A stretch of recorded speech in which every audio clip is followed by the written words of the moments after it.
किसी दिन सुबह उठकर आपको अचानक से एक न्यूज मिल सकती है कि भारतीय सेना की स्पेशल फोर्सेस के सोल्जर्स ने चाइना के साथ लगती एलएसी के ऊपर सर्जिकल स्ट्राइक या फिर एक स्पेशल ऑपरेशन करके कई सारे चाइनीज ट्रूप्स को मार गिराया है या फिर उनको बंदी बनाकर होस्टेज ले लिया है। क्योंकि जो ट्रीटमेंट पाकिस्तान को मिला करता था, सेम ट्रीटमेंट अब चाइना को भी देने का फैसला किया गया है। चाइना के साथ लगती एलएसी के ऊपर सिचुएशन बहुत ही तेजी से बिगड़ रही है। पहले डोकलाम, फिर गलवान घाटी और अब तवांग। वैसे तो चाइनीज सोल्जर्स के लिए हमारी आईटीबीपी और इंडियन आर्मी के जवान ही काफी थे, लेकिन अब किसी भी समय स्पेशल ऑपरेशंस की जरूरत पड़ सकने के कारण भारत ने चाइना के साथ लगती एलएसी पर सीधा स्पेशल फोर्सेस को उतारने का फैसला कर लिया है। हालांकि इसमें भी एक कैच है जिसको हम आगे इसी वीडियो में डिस्कस करेंगे। रेफरेंस के लिए आपकी स्क्रीन के ऊपर द टाइम्स ऑफ इंडिया के आर्टिकल का स्क्रीनशॉट है, जिसके मुताबिक ईस्टर्न लद्दाख से लेकर अरुणाचल प्रदेश तक चाइना के साथ जितना भी भारत का बॉर्डर लगता है, वहाँ पर इंडियन एयरफोर्स की एलीट स्पेशल फोर्स गरुड़ के कमांडोज को डिप्लॉय कर दिया गया है। वैसे आप ये सोच रहे होंगे कि क्योंकि अरुणाचल प्रदेश के तवांग सेक्टर में अभी रिसेंटली क्लैशेस हुए थे, इसलिए स्टेप उठाया गया होगा,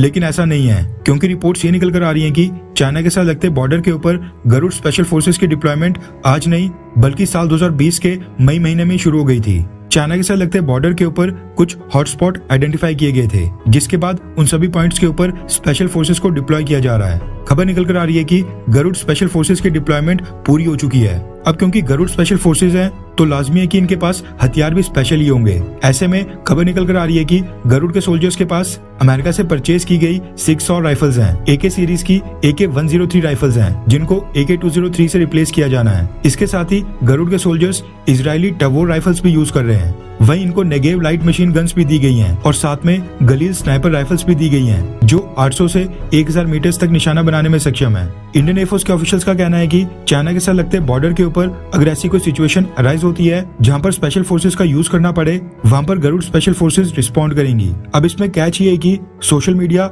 और खासकर ट्विटर के ऊपर कुछ लोग ये कह रहे हैं कि चाइना बॉर्डर के ऊपर हमें आर्मी की स्पेशल फोर्सेस को यूज करना चाहिए था, ना कि इंडियन एयरफोर्स की स्पेशल फोर्सेस को, क्योंकि गरुड़ स्पेशल फोर्सेस का main M Indian air force basis, air assets और एयरफील्ड्स को सिक्योरिटी कवर प्रोवाइड करना होता है। लेकिन अगर आप भी यही चीज सोच रहे हैं, तो मैं आपकी जानकारी के लिए ये जरूर बताना चाहता हूँ कि गरुड़ स्पेशल फोर्सेस की ट्रेनिंग कुछ पैरा स्पेशल फोर्सेस की तरह ही होती है और उनको भी jungle warfare, snow warfare related training दी जाती है। साथ में उनको कुछ समय के लिए उनकी डिप्लॉयमेंट पैरा स्पेशल फोर्सेस के कमांडोज के साथ भी की जाती है। इनमें से कुछ को तो अमेरिका में ट्रेनिंग कोर्स करने के लिए भी भेजा जाता है। इसके साथ ही गरुड़ स्पेशल फोर्सेस के सोल्जर्स को एनिमी लाइन क्रॉस करके एनिमी की टेरिटरी में जाने तक की ट्रेनिंग दी जाती है। और पिछले कुछ सालों से हम ये देख रहे हैं कि गरुड़ स्पेशल फोर्सेस को एयरफोर्स तक सीमित नहीं रखा गया है, बल्कि कश्मीर में एंटी टेरर ऑपरेशंस में भी इनको यूज किया गया है। ऐसा नहीं है कि चाइना बॉर्डर के ऊपर ये एफिशिएंट तरीके से ऑपरेशंस बिल्कुल नहीं कर पाएंगे। बाकी जहां तक रही डिप्लॉयमेंट की बात, तो ये चीज हमें बिल्कुल नहीं पता है कि अंदर क्या सिचुएशन चल रही है। पैरा स्पेशल फोर्सेस की जगह गरुड़ को चाइना बॉर्डर के ऊपर